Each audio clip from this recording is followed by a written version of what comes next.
சீர்மகிழும் மேல்மலையனூர் தனில் வாழும் ஆங்கார ரூபினி ஓங்கார திரிசூலி கத்தி கபாலி திரிநேத்திரகாலினி அம்மா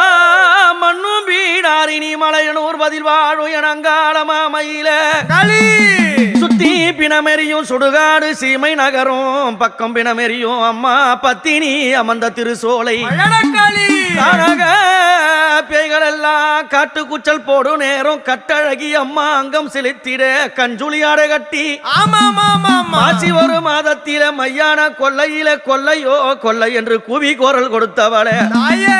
அம்மா பய கரங்காட்டி அங்குச பாசமும் கரும்பு வில்லும் அம்மா கைதாங்கிய அங்கங்கு அம்மா 8 16 கொண்டு அம்மா ஏகாந்தமாக நின்று சீரிடும் சிம்மத்தை வாழ் பிடித்து சுற்றி அம்மா சிம்ம மீது ஏறி நின்றே சிங்கார ரூபினி